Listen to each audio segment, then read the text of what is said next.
धन यात्रा का डिजिटल पथ। अध्याय 1। उम्मीदों का भार और अनिश्चितता का धुआं।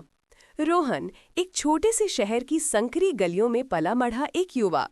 उसकी आंखों में चमक थी, पर उसे अक्सर अनिश्चितता के धुएं से घिरा पाता था।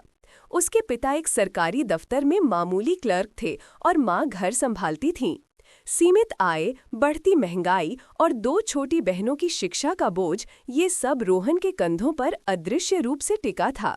वो कॉलेज में था और डिजिटल मार्केटिंग के बारे में थोड़ी बहुत जानकारी रखता था। उसे लगता था कि ये एक ऐसा क्षेत्र है जहां वो कुछ बड़ा कर सकता है, पर कैसे का जवाब उसके पास नहीं था। पैसों की कमी हर सपने के आगे एक बड़ी दीवार बनकर खड़ी हो जाती थी। उसके दोस्त फैंसी गैजेट्स और विदेश यात्राओं की बातें करते और रोहन बस मन मसोस कर रह जाता।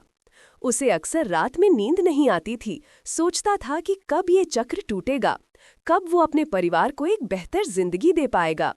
उसके मन में एक ही सवाल घूमता था, क्या ये डिजिटल युग सिर्फ अमीरों के लिए है या मेरे जैसे साधारण इंसान भी इसमें अपनी जगह बना सकते हैं? अध्याय 2। एक अप्रत्याशित मुलाकात और एक नई दिशा। एक दिन अपने कॉलेज की लाइब्रेरी में रोहन कुछ डिजिटल मार्केटिंग की किताबें टटोल रहा था।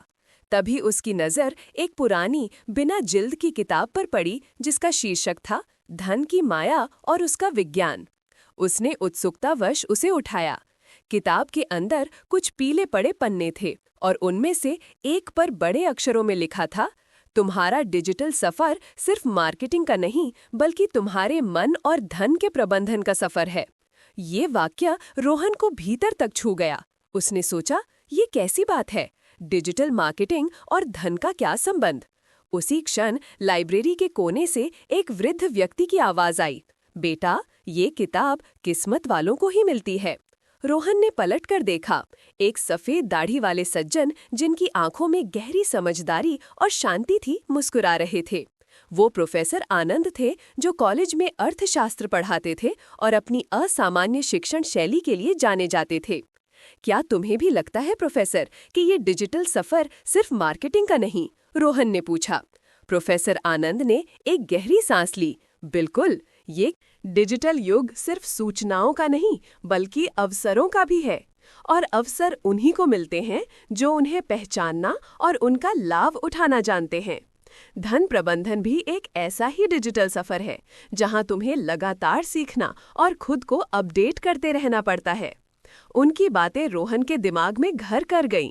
वो प्रोफेसर आनंद के पास नियमित रूप से जाने लगा और जल्द ही उसकी जिंदगी एक नए मोड़ पर आ गई। अध्याय 3। मनी माइंड कन्वर्टर का सूत्रपात।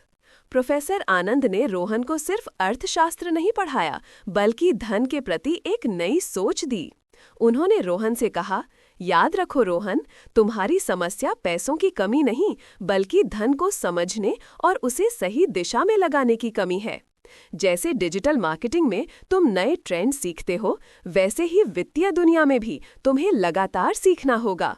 उन्होंने रोहन को एक मनी माइंड कन्वर्टर बनने की सलाह दी, अपने और दूसरों के मन को धन के प्रति सकारात्मक और बुद्धिमान बनाने वाला। उन्होंने उसे कुछ बुनियादी सिद्धांत सिखाए, कमाई से पहले बचत, खर्चों को नियंत्रित करना और स्मार्ट निवेश। रोहन ने सबसे पहले अपने छोटे-मोटे खर्चों का हिसाब रखना शुरू किया। उसने देखा कि कैसे अनावश्यक खर्चे उसके पैसों को पानी की तरह बहा रहे थे।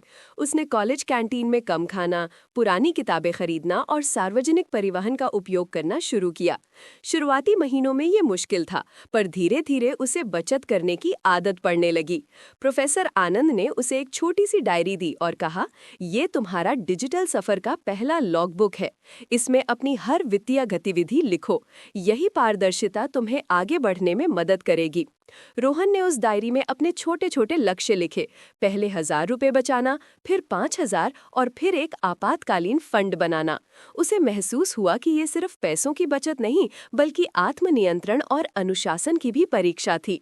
अध्याय 4। निवेश की पहली किरणें और अनिश्चितता के बादल।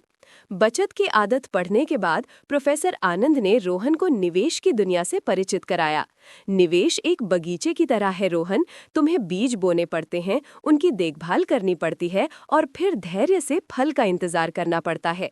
लेकिन गलत बीज बोने से या देखभाल न करने से बगीचा सूख भी सकता है। प्रोफेसर ने उसे म्यूचुअल फंड, स्टॉक मार्केट और छोटी बचत योजनाओं के बारे में समझाया। उन्होंने जोर देकर कहा, हमेशा अपनी रिसर्च करो और विशेषज्ञों से सलाह लो।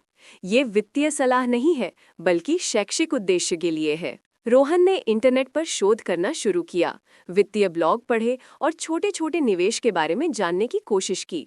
उसने अपने बचाए हुए कुछ पैसों से एक छोटी म्यूचुअल फंड स्कीम में निवेश किया। शुरुआत में उसे डर लगता था, बाजार में उतार चढ़ाव देखकर उसका दिल घबराता था।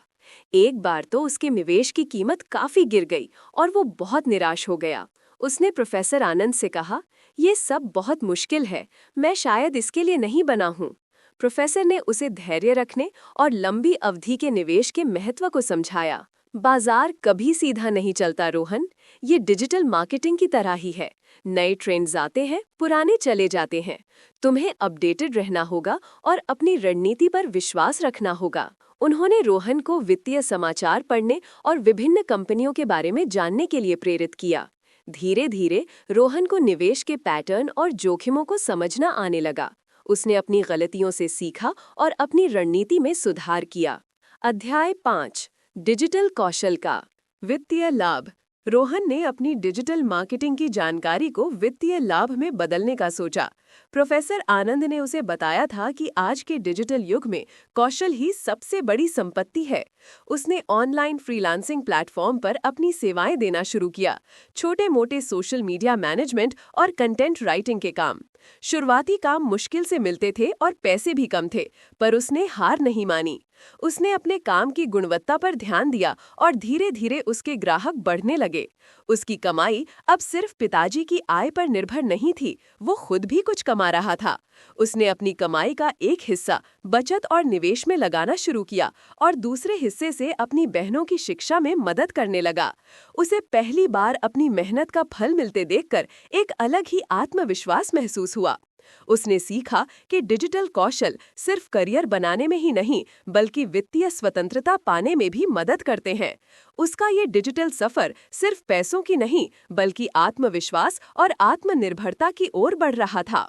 उसने अपने ऑनलाइन नेटवर्क का उपयोग करके वित्तीय साक्षरता से संबंधित मुफ्त वेबिनार देखना शुरू किया, जहां उसे विभिन्न विशेषज्ञों से सीखने का मौका मिला। अध्याय 6, चुनौतियों का सामना और मानसिकता का परिवर्तन। जैसे जैसे रोहन आगे बढ़ा, उसे और भी चुनौतियां मिली। कभी कोई निवेश उम्मीद के मुताबिक रिटर्न नहीं देता, कभी फ्रीलांसिंग के काम में दिक्कतें आती। उसके परिवार में भी कुछ स्वास्थ्य संबंधी आपातकाल आ गया, जिससे उसका आपातकालीन फंड खर्च हो गया। वो एक बार फिर निराश हुआ, लेकिन इस बार उसने हार नहीं मानी। उसने प्रोफेसर आनंद की बातें याद कीं। ये एक निरंतर सीखने की प्रक्रिया है। तुम गिरोगे, पर तुम्हें उठना होगा। तुम्हारी मानसिकता ही तुम्हारी सबसे बड़ी संपत्ति या सबसे बड़ी बाधा है। रोहन ने अपनी मानसिकता को बदलना शुरू किया।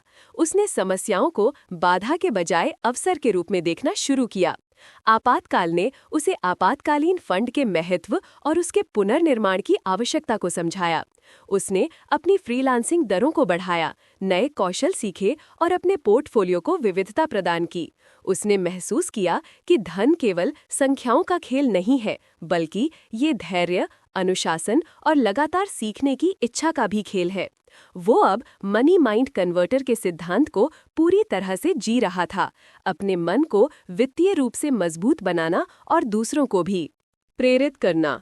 उसने अपने छोटे शहर में अपने दोस्तों को भी वित्तीय साक्षरता के बारे में बताना शुरू किया। उसने उन्हें सिखाया कि कैसे वे अपनी छोटी बचत से एक बड़ा भविष्य बना सकते हैं। अध्याय 7, एक मार्गदर्शक की भूमिका और मनी माइंड कन्वर्टर का प्रसार। कई साल बीत गए। रोहन अब वो संघर्षरत छात्र नहीं था। वो एक सफल डिजिटल मार्केटिंग कंसल्टेंट था, जिसने अपनी कंपनी शुरू की थी। उसने अपने वित्तीय लक्ष्यों को प्राप्त कर लिया था, उसने अपने परिवार के लिए एक आरामदायक घर बनाया, अपनी बहनों की अच्छी शिक्षा सुनिश्चित की और एक मजबूत निवेश पोर्टफोलियो बनाया। लेकिन उसकी सबसे बड़ी उपलब्धि थी उसकी बदलती हुई मानसिकता और दूसरों को प्रेरित करने की उसकी क्षमता थी। उसने प्रोफेसर आनंद के साथ मिलकर मनी माइंड कन्वर्टर नामक एक ऑनलाइन प्लेटफॉर्म शुरू किया, जहां वो और प्रोफेसर लोगों को वित्तीय साक्षरता के बारे में मुफ्त में सिखाते थे। वे वेबिनार आयोजित करते, लेख लिखते और पॉडकास्ट बनाते थे। रोहन ने अपनी कहानी दूसरों के साथ साझा की, कैसे उसने धूल से धनी बनने का सफर तय किया। उसने जोर देकर कहा कि वित्तीय सफलता सिर्फ बड़ी आय वालों के लिए नहीं है, बल्कि उन सभी के लिए है जो सीखने, अनुशासन बनाए रखने और धैर्य रखने को तैयार है। उसका संदेश सरल था, आपका डिजिटल सफर सिर्फ ऑनलाइन दुनिया का नहीं, बल्कि आपके धन और मानसिकता के परिवर्तन का सफर है। नए ट्रेंड्स को सीखते रहो, अपनी रिसर्च करो और अपने वित्तीय भविष्य के निर्माता खुद बनो। हजारों लोग उनके प्लेटफॉर्म से जुड़े और अपनी वित्तीय यात्रा में बदलाव लाए। रोहन को अब लगा कि उसने अपने सपनों को सिर्फ सच ही नहीं किया, बल्कि दूसरों को भी सपने देखने और उन्हें पूरा करने का रास्ता दिखाया है। उसका जीवन अब सिर्फ अपने लिए नहीं, बल्कि समाज के लिए भी एक प्रेरणा बन गया था। अध्याय 8, विरासत और निरंतर यात्रा। प्रोफेसर आनंद ने एक दिन रोहन से कहा, बेटा, तुमने वो हासिल कर लिया है जो मैं हमेशा चाहता था। एक ऐसा व्यक्ति जो ज्ञान को सिर्फ अपने तक सीमित न रखे, बल्कि उसे दूसरों में बांटे। तुम्हारा मनी माइंड कन्वर्टर अब सिर्फ एक प्लेटफॉर्म नहीं, बल्कि एक आंदोलन बन गया है। रोहन ने विनम्रता से सिर झुकाया। उसे याद आया वो दिन जब उसने लाइब्रेरी में वो पुरानी किताब उठाई थी और उस पर लिखा वाक्य पढ़ा था। आज वो उस वाक्य का जीता जागता प्रमाण था। उसने सीखा था कि धन सिर्फ संख्याएं नहीं होती, बल्कि वो स्वतंत्रता, अवसर और दूसरों की मदद करने की क्षमता भी होती है। उसकी यात्रा खत्म नहीं हुई थी, ये एक सतत प्रक्रिया थी। जैसे डिजिटल दुनिया लगातार विकसित होती रहती है, वो हमेशा नई रणनीतियां सीखता रहता था, नए निवेश के अवसरों की तलाश करता था और सबसे महत्वपूर्ण, अपनी विनम्रता और सीखने की इच्छा को बनाए रखता था। वो जानता था कि वित्तीय दुनिया में कोई अंतिम पड़ाव नहीं होता, बल्कि ये एक निरंतर विकसित होती हुई यात्रा है और इस यात्रा पर हर किसी को अपना डिजिटल सफर खुद ही तय करना होता है, अपने मन को मनी माइंड कन्वर्टर में बदलना होता है। उसने अपने परिवार और समाज के लिए एक ऐसी विरासत छोड़ी थी जो सिर्फ धन की नहीं, बल्कि ज्ञान, धैर्य और आत्मनिर्भरता की थी। और ये यात्रा जारी रही, प्रेरणा की एक अनंत श्रृंखला के साथ। मॉरल, आपका डिजिटल सफर सिर्फ सूचनाओं या मार्केटिंग का नहीं, बल्कि आपके मन और धन के प्रबंधन का सफर है। वित्तीय ज्ञान एक एवर इवॉल्विंग क्षेत्र है, जहां आपको लगातार सीखना, अपनी रिसर्च करना और विशेषज्ञों से सलाह लेते रहना जरूरी है। बचत, निवेश और सही मानसिकता के साथ आप न केवल अपने सपने सच कर सकते हैं, बल्कि दूसरों के लिए भी प्रेरणा बन सकते हैं।